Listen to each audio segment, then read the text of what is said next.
Hey everybody, welcome back. I'm continuing my quest to string 300 rackets at home tonight with rackets 45, 46, 47, and 48 on the year. But really, I'm only going to string 2 of them tonight, and I'll do the other 2 tomorrow. She doesn't need them back for a couple days, and I've spent the last few evenings stringing rackets for other people and in kind of big bunches. So I hadn't spent a lot of time with my kids and want to do that before they go to sleep tonight. So I'm just going to do the 2 for tonight. So let's jump on into it with racket number, 45 on the year. It's a Head Radical Power from a few years ago when Head was doing those adaptive or adjustable patterns where the rackets would come with different sets of grommets to change the pattern. This one is currently set up for a 14 main pattern, and this has a little bit of intricacy to it that I'm actually going to highlight in the video tonight. So let me go ahead and get the strings cut in half because she is doing Tourna Big Hitter Blue Rough in an 18 gauge in the main and Tecnifibre NRG2 18 gauge in the crosses.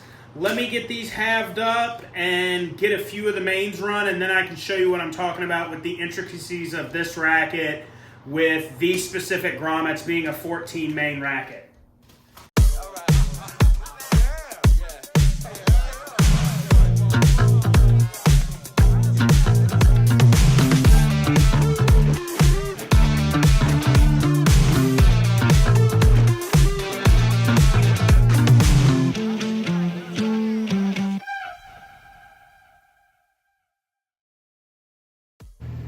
Okay, so I've got the first 5 mains in on either side. Like I said, this is a 14 main racket. Luckily, Head marks their rackets really well, and this one in particular, to kind of tell you where everything goes. So you can see on this one, it's kind of hard to make out on camera, but right here, you've got 14 by 19 pattern. This is a cross and a shared main. And then over here, you've got on the 14-19 side that's a little obscured by the clay dust and the dark color there. You've got the cross and main both go in that hole, so you've got shared holes there. And then down at the bottom, you've got your tie-offs. Cross and main, cross only on the bottom on that one. So what I will do, instead of going from our 5th main here and making the 7 hole my 6th main, I'll go all the way out to this one and run it through.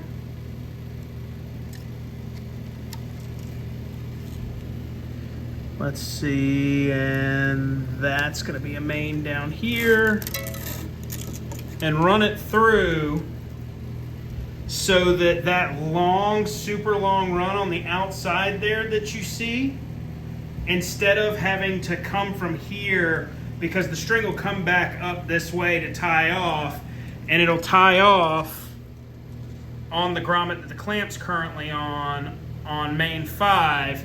Instead of having that super long run as my tie-off and having that potentiality of losing string along that like 2.5, 3.5 inch piece, I'll run the outside main and then I'll come back through the inside through the 6th and run the 6th through there where it belongs, back up here, and that drastically shortens that run to that last tie-off here for you to be able to see it. So I went from 5th main all the way out to where the racket says the 7th main should go, and I'm gonna pull tension on that string,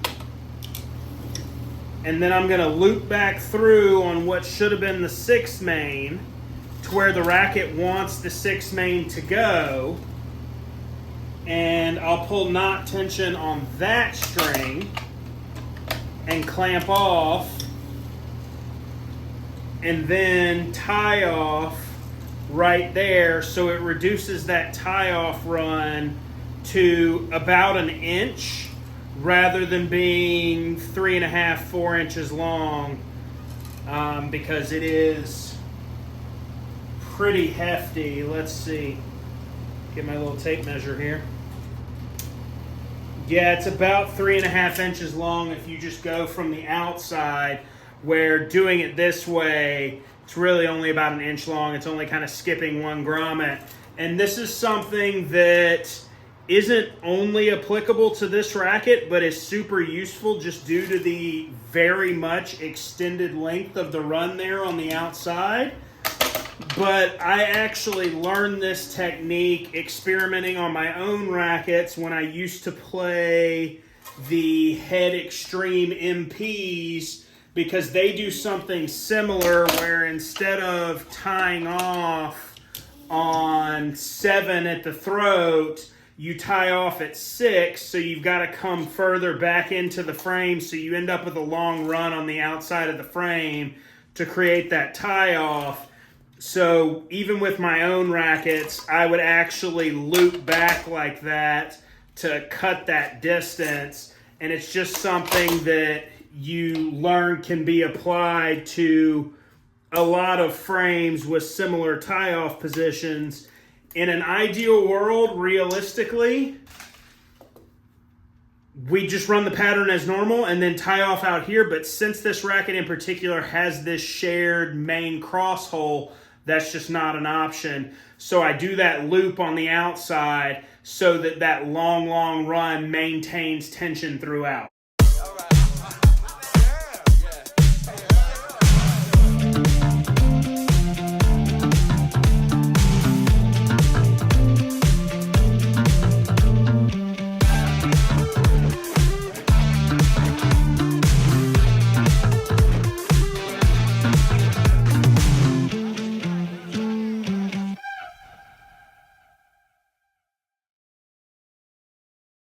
All right, 2 more down on my quest to 300 strung at home in 2025, numbers 45 and 46. Like I said earlier, I'm going to call it a night with these 2, and I will come back and string numbers 47 and 48 for them tomorrow evening, and they'll still be able to pick up all 4 of them in a couple days, but I'll also kind of space my time out a little better and use my personal time at home a little more wisely this evening. But I will see you tomorrow for 47 and 48.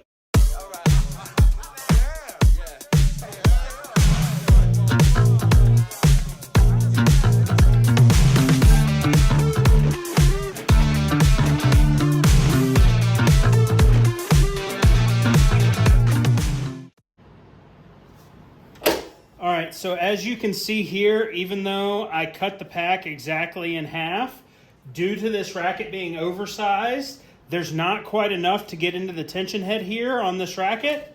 So what I'll do is I'll use a starting clamp with this bridge here made out of other string, click my knot tension button, throw it straight in, and that will bridge that gap into the tension head.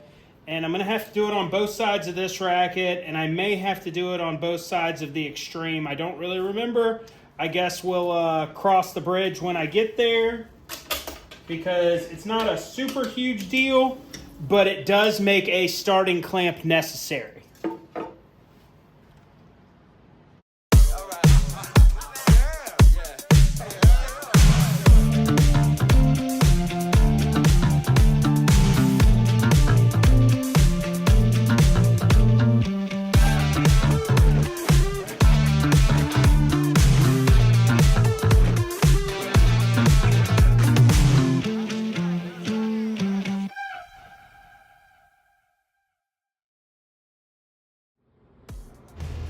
As I've said previously, I do label all client rackets. It has their name, the date it's strung, the string intention, and a suggested restring date. This is just a courtesy to the clients, and it also helps me when speaking to them if I haven't had time to look at my log to kind of know what they did last time to advise them going forward. 45 through 48 on the year complete.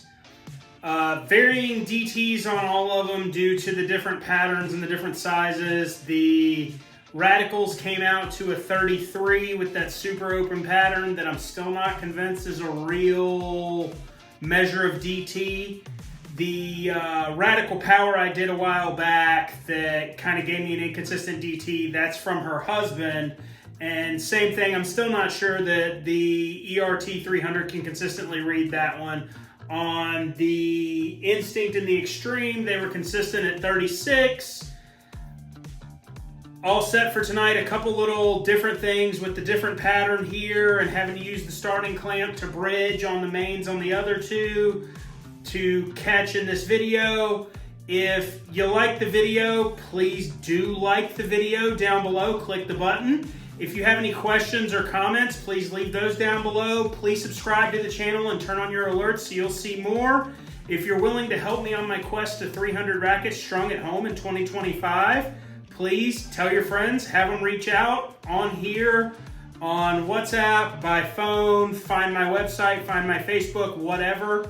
Just send them my way to help me catch up and meet my goal. And I'll see you next time. Thanks for watching.